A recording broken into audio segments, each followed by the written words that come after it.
The first consignment of 6,000 imported hybrid coconut seeds docked at the port of Mombasa from India on Monday, 13th November 2017. This initiative has been funded by Danida through the Micro Enterprises Support Program Trust, MEST, in partnership with Kenya Plant Health Inspectorate Service, KEFIS, Kenya Agricultural and Livestock Research Organization, KALRO, and other government bodies. This is a notable milestone after years of growing only 2 varieties of coconuts. The East African tall, which has been in production since the introduction of coconut growing in the country, with no improvement at all in terms of research, and the dwarf variety, mainly planted for ornamental purpose and tender coconut water. The East African tall has been the commercial palm, whose optimal production and productivity have not been realized for lack of improvement in terms of research. We feel that if these seedlings are proved to perform in Kenya, we are really going to turn around the subsector, the coconut subsector, and we'll be happy because we live for the farmer. Our farmer is our passion, and when we see our farmers being able to produce coconuts that have high value, they have trees that have short germination periods and high yields, then we will be sure guarantee that they will have better income, and therefore their lives will be improved greatly.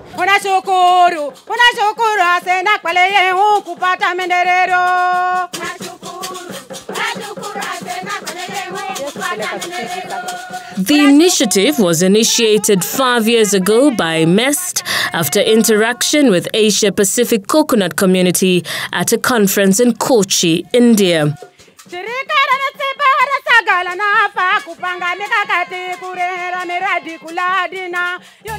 Over time, the idea has attracted various partners that include KALRO, KEFIS, Nuts and Oils Directorate, Ministry of Agriculture, and the county governments within the coastal region.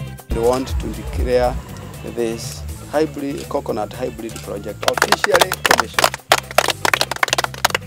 MEST has supported the coconut value chain, among other commodities, for more than 13 years, hence appreciates the opportunities and challenges associated with the value chain. The trust was instrumental in the formation of the Kenya Coconut Development Authority, which has since rebranded to Agriculture Food Authority, AFA. These improved seed varieties that we've imported is a result of realization that locally and abroad, demand for coconut products has increased steadily. The demand outstrips supply globally. Yet, we have 2 fundamental problems in coconut production in Kenya. Number one, just like somebody observed here, we are using very traditional methods, and the local varieties are long maturing and they take a long time to grow. That's number one. Number two, we have the belief that coconut can only be grown at the coast. Those 2 issues, we are taking them head on using this improved breed. The 6,000 nut seeds will be planted in 120 acres of land at the Kenya Agriculture and Livestock Research Organization, KALRO, in Matuga, Kwale County. The facility is insect-proof, and we make sure that every time we are doing inspections, we also look at any perforations, any holes where the insects could come in, just to make sure that we are in control of the entire process. The facility also has got a double door. It is a requirement so that when you get into the first door, you close and then you go into the next door. And there is a footpath, foot deep, so that when you get in, the contaminants and the pathogens that you collect when you walk in, you don't take them in. And therefore, I invite you to come in and see the facility.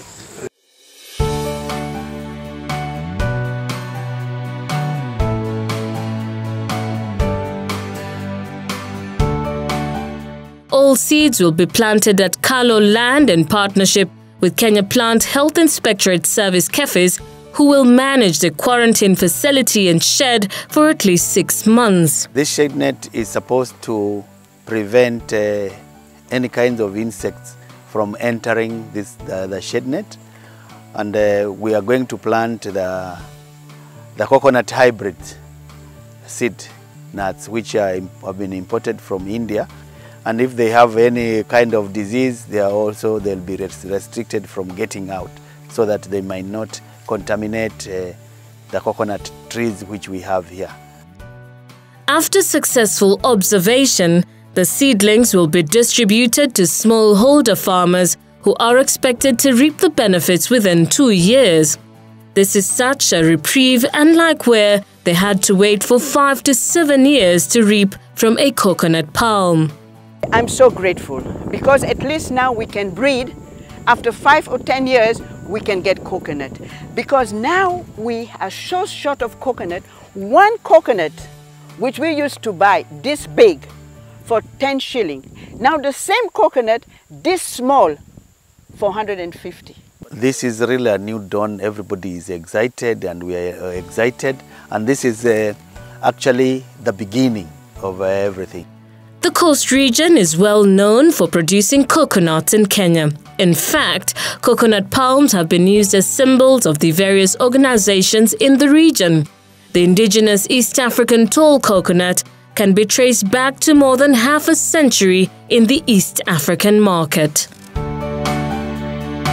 The imported hybrid coconuts are more superior to the existing indigenous East African tall coconut in terms of quality and quantity.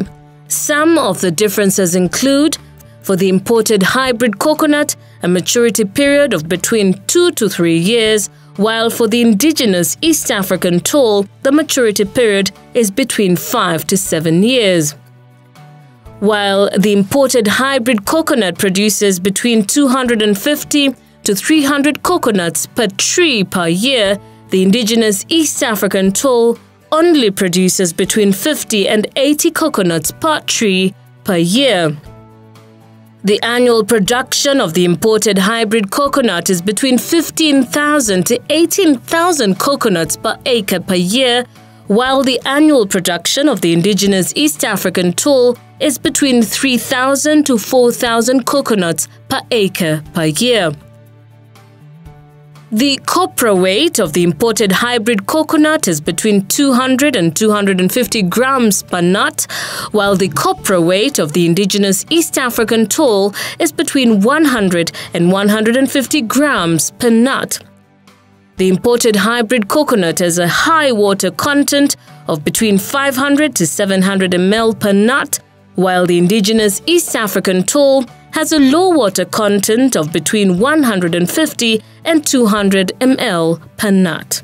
The imported hybrid coconut has more oil content, while the indigenous East African tall has low oil content.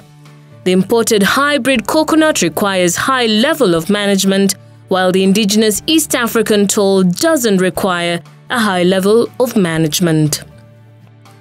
The imported hybrid coconut generally grows short with ease during harvesting, while the indigenous East African tall grows very tall with high risk during harvesting. The lifespan of imported hybrid ranges between 30 to 50 years, while that of the indigenous East African ranges between 80 to 120 years. The imported hybrid is also product specific, while the indigenous East African tall is non-product specific. If we join and we're given this capacity to say, okay, now certain farmers have been taken coconut, so we go and find out whether the coconut are looked after. Not just taking the coconut and giving it to the farmer. Here, do it. No, we need supervision from each county. Coconut production is one of the crops along the coastline with a great potential of contributing towards improving the livelihood of the people in the growing belt. This is due to the long coconut value chain, enabling the production of over 100 different coconut products. The products from coconut include both edible and non-edible products and can offer raw material for several agro-industrial activities. Out there, they call it the tree of life because it can give you basically everything. It can give you food, it can give you shelter, it can give you medicine, it can give you all that you can mention. Now, for us as a country, of course, we will not be able to realize much because of the low development aspect in terms of the coconut industry. The first assignment we were supposed to do was to look at how we can develop the industry so that the industry can come up, be stable, and be able to provide the raw material that can able to undertake or to initiate all these programs that are associated with the coconut. The first program we were having was to see how we can enhance the population of the trees. 1. 2, increase the production of the already existing trees. And then, of course, we try to promote the use and the marketing of the products coming from coconut. Traditionally, locals have used coconut for household consumption due to their little exposure. Unfortunately, on another note, it has been associated to drunkenness and poverty at the coast. Langu tu ni kuambia wakulima wanapovumilia kungojea kuona pengine kwa field day kuu ambayo itakuja baada ya matukio tutakayoyapata hapa, waanze pia kule shambani kuangalia, je, mbegu hii ikija nitaipanda wapi na nitafanya nini ili niweze kuvuna matunda yaliyo bora kuliko ninavyopata sasa. With the realization and arrival of the hybrid seeds in the country, MEST's goal is to help farmers increase coconut productivity and production. For example, from producing 50 nuts per tree per year to 300 nuts per tree per year. We believe that it is only a matter of time before coconut farmers and the nuts industry as a whole celebrate the nuts as their seeds of gold. After this, our intention, our long-term plan is to establish our own seed garden whereby we shall plant the mother plants, whereby we shall be doing the crossing between the tall and the short, so that we get a hybrid. We develop hybrids of our own in this country. This is truly a milestone towards the journey of developing the coconut industry in Kenya.